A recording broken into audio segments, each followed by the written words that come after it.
मतदान दल JDB college पहुंचे, जहां कड़ी सुरक्षा के बीच ईवीएम को रखा गया है। निर्वाचन विभाग की ओर से विधानसभा चुनाव में किए गए अभिनव प्रयोग से कर्मचारियों में मतदान को लेकर काफी उत्साह नजर आया है। ईवीएम को लेकर की गई सुरक्षा और मतदान करवाकर वापस लौटे कर्मचारियों से बातचीत की हमारे सहयोगी शाकिर अली ने। लोकतंत्र के महाउत्सव का दिन और मतदान करने के बाद ईवीएम में सभी प्रत्याशियों की किस्मत कैद हो गई है। ये कोटा का जेडीबी कॉलेज है। यहाँ पर ईवीएम जो है संगीनों के साए में अब रहेगी। 3 दिसंबर को नतीजे आ जाएंगे और जीत का सेहरा किसके सिर पर बंधेगा ये जो है साफ हो जाएगा। लेकिन इससे पहले जो है सभी कर्मचारी जो है अपने अपने मतदान केंद्रों से 1455 जो मतदान केंद्र कोटा जिले की 6 विधानसभा सीटों पर बनाए गए थे, वहाँ से जो है ईवीएम को लेकर के अब यहाँ पर पहुँच रहे हैं। जेडीबी कॉलेज में जो स्ट्रॉन्ग रूम बनाया गया है उसमें जो है सभी अपनी अपनी मशीनें जो है वो जमा कर रहे हैं। सुरक्षा के पुख्ता इंतजाम किए गए हैं। निर्वाचन विभाग के अधिकारी, निर्वाचन विभाग की टीम जो है पूरी तरह से तैनात है। सुरक्षा में कहीं कोई चूक ना हो, ईवीएम जमा करवाते वक्त किसी तरह की कोई लापरवाही ना हो, इन तमाम चीज़ों का पूरी तरह से इंतजाम किया गया है। कोटा उत्तर, दक्षिण, लाड़पुरा, रामगंज मंडी, सांगोद और पीपलदा 6 विधानसभा ऐसी है। 3 में से जो है ग्रामीण इलाके की है, तो ग्रामीण इलाके के लोग देरी से पहुंच रहे हैं क्योंकि दूरी 100 किलोमीटर तक की यहाँ पर है। तो ऐसे में कोटा शहर की जो विधानसभाएं हैं, कोटा उत्तर, दक्षिण और लाड़पुरा, वहाँ से जो है ईवीएम समय पर जो है जैसे ही मतदान खत्म हुआ है उसके बाद जो है शहर में ही, क्योंकि ये जेडीबी कॉलेज है तो जल्दी यहाँ पर पहुँच रहे हैं। तो मैं बात करने की कोशिश करता हूँ जो मतदान टीम यहाँ पर लौटी है और इन्होंने ईवीएम भी जमा करवा दिया। जी, किस तरह का रहा आपका आज का एक्सपीरियंस? बहुत अच्छा रहा सर, और इस बार बहुत अच्छी व्यवस्था ही निर्वाचन आयोग की तरफ से थी। यहाँ काफ़ी समय लगता था, लेकिन इस बार बहुत ही कम समय में हम आसानी से सारे सामान जमा करवा चुके हैं और पूर्णतः आप फ्री हैं यहाँ से। और आज हमारा जो बूथ था 184 संत सोल्जर स्कूल गुमानपुरा, कमरा नंबर 5 में था। उसमें 1030 टोटल मत थे, उनमें से 77.38% मतदान करवाया हमने। बहुत शांतिपूर्ण तरीके से मतदान रहा और बहुत अच्छा लगा। इस पिछले चुनाव के मुकाबले ज़्यादा रहा मतदान? हाँ सर, पिछले चुनाव की अपेक्षा निर्वाचन आयोग की बहुत अच्छी तैयारियां थी, पहल थी, ताकि अच्छा से अच्छा मतदान बढ़ाया जा सके, प्रतिशत बढ़ाया जा सके, इसलिए मतदान का भी अच्छा रहा। तो आपसे जानना चाहेंगे किस तरह का रहा अनुभव आज का? सर, काम बहुत आसानी से हुआ और दिन भर हालांकि मतदाता आते रहे जाते रहे, बाकी ऐसी कोई भीड़ भाड़ ज़्यादा महसूस नहीं है। बहुत ईजी में चुनाव मतदान संपन्न हुआ है और शांतिप्रिय तरीके से हुआ है। कोटा दक्षिण एक ऐसी विधानसभा रही है जिसमें हम जिस एरिया में थे, वसंत विहार एरिया में, वहाँ लगभग सभी जगह शांतिपूर्ण मतदान हुआ है। शांतिपूर्ण मतदान हो रहा है। महिलाओं का कैसा रुझान रहा? महिलाओं का भी हमारे पीआरओ साहब के सहयोग से बहुत अच्छा रहा और मतदान शांतिपूर्ण संपन्न हुआ। मतलब हमें फुर्सत तो बिल्कुल भी नहीं मिली, लेकिन सब काम अच्छे से हुआ। काम बढ़िया हुआ।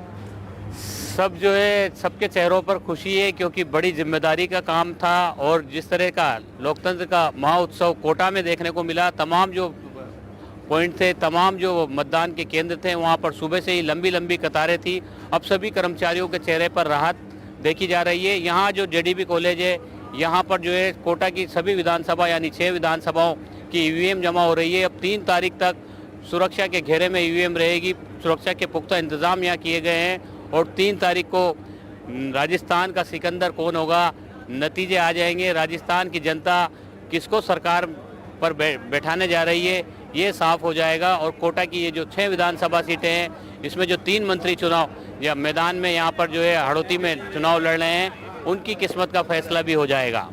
कोटा से शाकिर अली, एनडीटीवी राजस्थान के लिए। तो प्रत्याशियों की किस्मत ईवीएम में कैद हो चुकी है और अब 3 दिसंबर का इंतजार किया जा रहा है जब तस्वीर साफ हो जाएगी। लेकिन उससे पहले बात कर ली जाए डूंगरपुर की और बात कर ली जाए बीकानेर की। वहां पर वोट परसेंटेज कितना रहा और इसके क्या मायने निकाले जाएं। सहयोगी डूंगरपुर से इस वक्त परवेश जैन मेरे साथ मौजूद है और बीकानेर से मौजूद है मेरे साथ नासिर। सबसे पहले लिए चलते हैं आपको यहाँ पर नासिर के पास, बीकानेर में उनकी मौजूदगी। और नासिर, हम देख पा रहे हैं कि बीकानेर में अच्छा खासा यहाँ पर वोट परसेंटेज सामने आया है, इसके क्या मायने निकाले जाएं? देखिए मणि, हम आपको बताएं कि पहले के मुकाबले वोटर ज्यादा अवेयर हो गया है कास्टिंग को लेकर, और वोटर अब भावनाओं में नहीं बहता बल्कि लॉजिक देखता है, प्रोग्रेस की बातें सोचता है कि प्रोग्रेस के लिए कौन ज्यादा काम कर सकता है। तो इन तमाम बातों को देखते हुए वोटिंग परसेंटेज भी बढ़ा है, वोटर अवेयर हुआ है, और ये अवेयर होने का नतीजा है कि पिछली मर्तबा के मुकाबले परसेंटेज इस मर्तबा ज्यादा रहा है। जी मणि। बिल्कुल। अब डूंगरपुर लिए चलते हैं, परवेश वहां पर मौजूद है। लेकिन परवेश, हम क्योंकि बीकानेर में देखा तो अच्छा खासा वोट परसेंटेज सामने आया, लेकिन डूंगरपुर में बिल्कुल इससे उलट तस्वीरें सामने आई है। सागवाड़ा का भी कमोबेश यही हाल है। 4 विधानसभा सीटें आती हैं। किस विधानसभा सीट पर कितना वोट पड़ा और इस कम वोट परसेंटेज के क्या मायने निकाले जाए कि लोग यहाँ पर इंटरेस्टेड नहीं थे वोट कास्ट करने के लिए? मैं बताना चाहूंगा, डूंगरपुर जिले की 4 विधानसभा सीटों पर 71.52% मतदान हुआ है। जी। पिछली बार 2018 में 2.3% ज्यादा, सबसे ज्यादा 84 में हुआ है इस बार। और सागवाड़ा की बात करें तो सागवाड़ा में 72.13% हुआ है। और आसपुर में विधानसभा क्षेत्र पे 72.92% और सागवाड़ा डूंगरपुर की बात करें 71.52% डूंगरपुर में हुआ है। बीकानेर की बात कर ली जाए नासिर, तो बीकानेर में 8 विधानसभा सीटें आती हैं। आपसे मैं समझना चाहूंगी किस विधानसभा सीट पर कितना वोट का परसेंटेज रहा? जी मैं आपसे अर्ज करना चाहूंगा मणि कि हर विधानसभा सीट पर परसेंटेज पिछले चुनावों के मुकाबले बढ़ा है। मैंने पहले भी अर्ज किया कि वोटर अवेयर हुआ है और इसमें मीडिया का बड़ा रोल है, क्योंकि वोटर अब पूरी दुनिया को देख रहा है कि पूरी दुनिया में क्या चेंजेस हो रहे हैं, क्या डेवलपमेंट्स हो रहे हैं, तो उसका कंपैरिजन वो अपने इलाके से करता है। जब अपने इलाके से वोटर कंपैरिजन करता है पूरी दुनिया का, तो वो देखता है कि हम कहाँ स्टैंड करते हैं।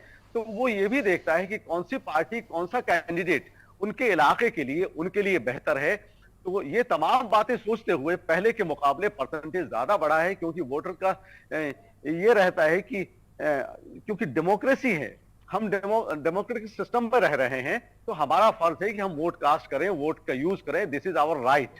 तो ये तमाम बातें पिछले चुनावों के मुकाबले लोगों को इन 5 सालों में ज्यादा समझ में आई है। तो एकदम से परसेंटेज इंक्रीज हुआ है बीकानेर में भी, और बीकानेर की जो दूसरी सीटें हैं, कुलायत है, लूनकरनसर है, नोखा है, डूंगरगढ़ है, खाजूवाला है, तमाम जगह इंक्रीज हुआ है परसेंटेज।